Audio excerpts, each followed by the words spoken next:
Bago ako naging V-Mobile member, isa akong video editor sa MTV Philippines. And after MTV, nung medyo nakita ko na parang kapos din yung income, nag-try ako magtayo rin ng sarili kong business. Video editing pa rin. Naging okay naman, pero medyo matagal dumating nga lang yung mga bayad sa akin ng clients, no? So, ganun pa rin, nagkaroon ako ng mga utang, and kaya doon nagsimula na maghanap ako ng extra income.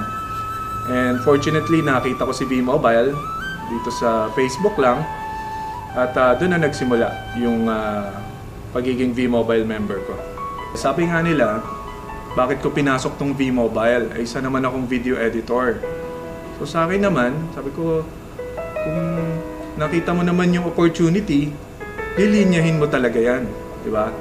And ito yung nakita ko sa V-Mobile. Nakita ko yung opportunity at nakita ko na mas malaki may bibigay nito sa family ko.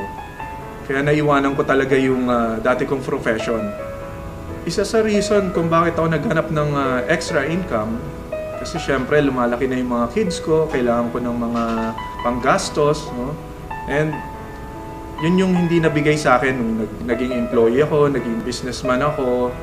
Parang laging kapos, parang laging kailangan mo maghigpit ng sinturon. Pero di sa V-Mobile, dito ko nakita yung financial freedom na sinasabi nga nila noon na pinaniwalaan ko lang dati. Hindi ko alam na in a short span, makakamtan pala namin yun.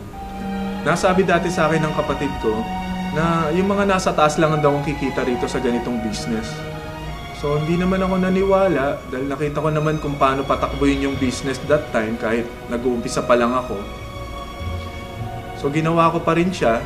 Tapos dumating yung time nung nakabili na ako ng mga gusto ko, hindi lang yung mga kailangan ko.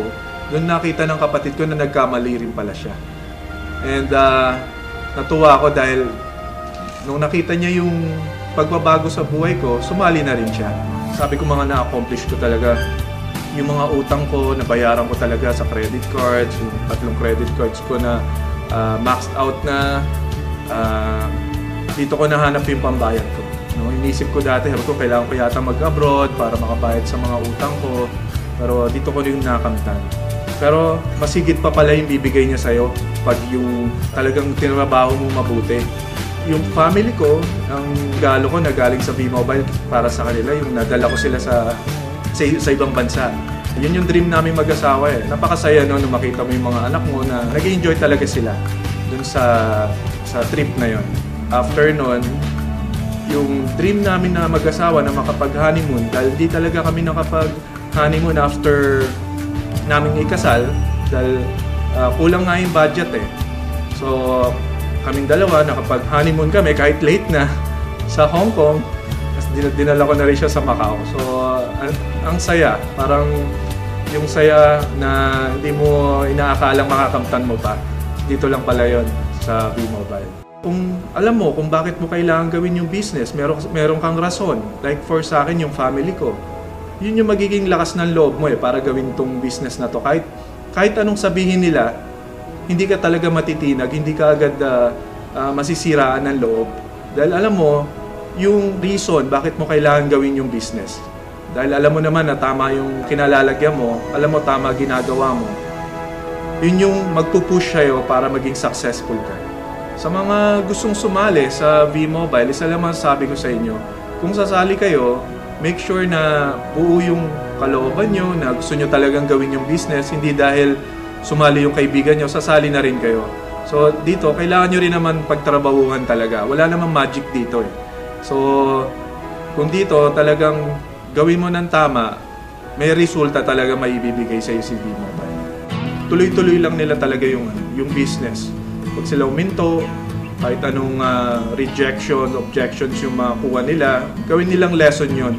Para sa akin, ginawa kong challenge yun eh. Masasabi ko siguro na nasubukan ko na to, and ang laki nung nabigay sa akin, sa pamilya ko. Kaya siguro kung ini-invite din namin kayo, hindi siguro dahil gusto namin kayong mapasali lang, dahil gusto rin namin kayong matulungan.